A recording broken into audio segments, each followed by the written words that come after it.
Hey guys, American Trucker here.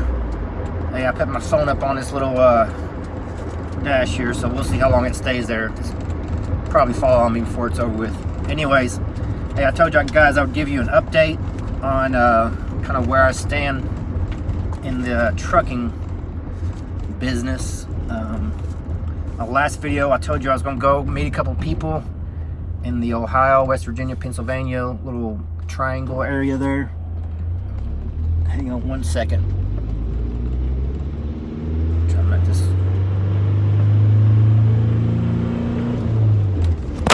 Oh, there we go. I told you it's going to happen. I have a stick shift, by the way, so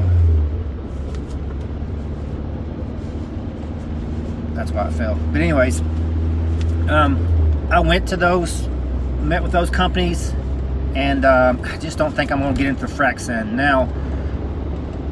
I have plenty of other options, but and I had some other sand options down in West Texas and South Texas as well. But so basically what I've kind of learned a little bit about frac sand or sand hauling is pretty much if you go to Texas, a lot of the equipment down there is called pneumatics. And basically, if you have your own truck, they're going to want you to put a blower on your truck. It's about 10 grand for a new one. You can get used ones for 5 grand or whatever. And you have this big tank and you blow the sand in and out. The thing about those are they're extremely messy. Sand gets in every single thing inside your truck, as far as like the engine and in the cab and your sheets and your bed, anything you could think of. It's a very, very messy process. Some places, you know, require a respirator and all that. It's just so bad. But anyways, what appealed to me a little bit about the up north, at least compared to that, was they have what's called sand boxes, which is a different type of system. And bottom line is there's hardly any mess, right? You don't have to have, I mean, it's no, worst case scenario, it's like a wind just came up and blew a little bit of dust or something, but even then that's very rare. The way they have the system is they got it mixed with water and keeps the dust down, or there's hardly any dust. But anyways, as far as quality of life goes, I guess you could say the sand boxes are the newer version, and the pneumatics been around for a long time. And if you get paid the same and have your choice of doing either one, you definitely probably want to do the sandbox version of sand hauling, frac sand. Anyways, so at the end of the day, I think the money's probably there, but it's not always all about the money. But you know, that is part of it. But so the place in West Virginia, Ohio, Pennsylvania, that area, that's where they have their well sites at. So some of the things that didn't appeal to me, that just didn't really sit right with me, was, and I understood this going in, but when you go to like a smaller company, if you're with Prime now, or if you've been with a major company that is well ran for the most part, like Prime, nice equipment, nice facilities, you know, a designated person for dispatch, a designated person, you know, more than one person that you can get a hold of if you need to, for your logs, for finance, for this, that. You know, it's a huge company, that, you know, these mega carriers, and Prime is one of the best, if not the best, in my opinion. I am biased, whatever, but so, and they keep really good care of their equipment, all stuff. If you ever go to something like that right off the bat, and I knew this going in, and you go to a really small company, you're going to kind of be shocked when you start seeing, you know, there's one person that does like 10 different jobs, and you go into their office and they got papers piled up 2 feet tall on, you know, they do payroll, they do this, that, you know, it's just, it seems like a lot of chaos, right? And then you look at their equipment and very, very seriously doubt you're going to see anything like you're going to see at Prime, as far as their trailers, their trucks, all that stuff. It's just a different world, right? It's just a different world. It's a different atmosphere. It is definitely more like that mom and pop feel that people say they want to get to, right? They want to know them on a first name basis, 10 trucks, 20 trucks, whatever, 5 trucks. And you know, sometimes that's an advantage because they can get to know you, you can get to know them, they understand, you know, what kind of mood you're in when you call based off the way you're talking, right? And vice versa. But so there's an advantage there of getting to know people personally, and they get to know how you like to run and all that stuff. And there's a disadvantage too, where, you know, at 2 in the morning or whatever, and you have a question about something, you know, at a smaller company, somebody be there to help you out, things like that. So there's pros and cons about a mega carrier, I don't care what anybody says, that pay less, and a mom and pop that pay more and treat you better, or treat you more personable, whatever. So anyways, just keep that in mind if you ever, when you're looking into both of those situations. Now, so one of the things about hauling sand, at least in that area, is it's got to be hard on your equipment. So this is some of the reason why I went there in person, not just talk to him on the phone and then said, hey, yeah, let's go for it, and then drive up there and go to work. I wanted to go see the area, right? I wanted to see the people in person that I was going to be working with, and see the area in person, what I'm dealing with.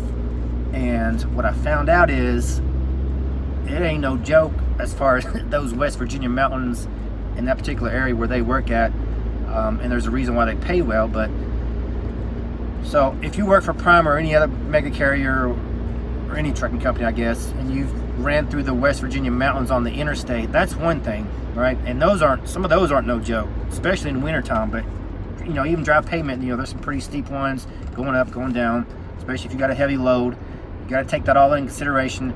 But these places are, they're not on the interstate. They're small 2-lane roads, and we're not talking about 5-6% grades. We're talking about 10, 12, 14% grades on some of these things. 2-lane roads with cars coming the other way, going around curves, you know, not little curves.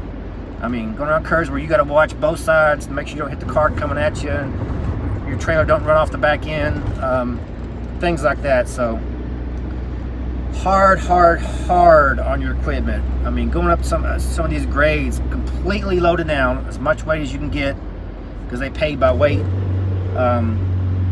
You know, going up a 12%, 13, 14% grade, I mean, you're getting what, 3-4 miles per gallon if you're lucky. And I got an automatic. First of all, you definitely would have to use manual on that, but that's just really hard on your truck, you know, and that's all you're doing.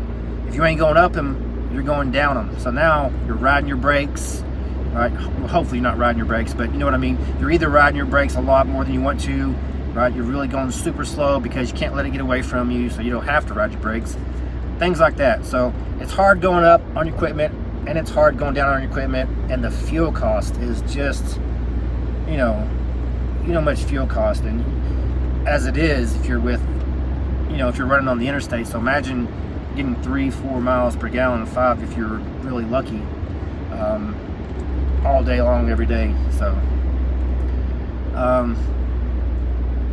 they're more on a schedule, and I really kind of want to get away from that type of atmosphere. I don't want to have to tell, you know, give them a 2-week notice when I want to take time off, things like that. And basically what I figured out is when the wells are running, that's when you really need to be running to make money. And then whenever they're switching wells from one well to the other, tearing down and then setting up, you know, it takes a week and a half or so. That's when they, you know, and say, hey, that's pretty much when you should take your time off, unless they have another well to go to. And that's a little more structured than I'm looking for. I'm sort of trying to kind of get away from that. I want to be out running for 4 or 5, 6 weeks, or whatever the case may be, 8 weeks, and then, you know, wake up one morning and say, you know what, after this load, I'm going to the house. I don't want to have to give a 2-week notice. I don't have to worry about, you know, is the well up, is the well down. I want to have freight where I can run 7 days a week, weeks at a time, and then when I decide to go home, I don't need to give a notice or anything like that. So that's more of the freedom that I'm talking about, that I would rather have, and I would trade it for a little less money to be able to have that luxury. So anyways, so yeah, the time off, the, you know, the fuel mileage, the being extremely hard on your truck, things like that. Yeah, trailer rental, you know, if you know, those places, either you have your own trailer if you're lucky, but if you've been doing it for a while, you'll know that you should have your own. But you know, if not, it's not like Prime where, well, it's not like Prime where they don't charge you for a trailer rental, but they do pay you more percentage wise. So it really, you just have to do the math on each place that you go looking at. But there's pros and cons to it. I just don't think I'm going to do it. And this video is getting long, so I'm going to try to wrap it up. But that's the bottom line. I'm not going to do the frac sand for now, unless something changes. But I will do another video on what else I'm already got cooked up. I've been working on for the last several days now anyways, really more than that, but I'll do another video on that pretty quick.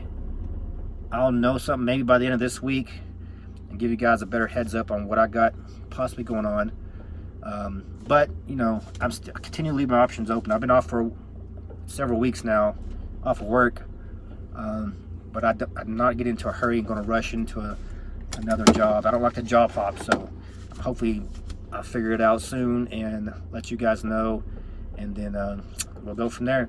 Other than that, guys, if you got any questions or comments, leave them down below.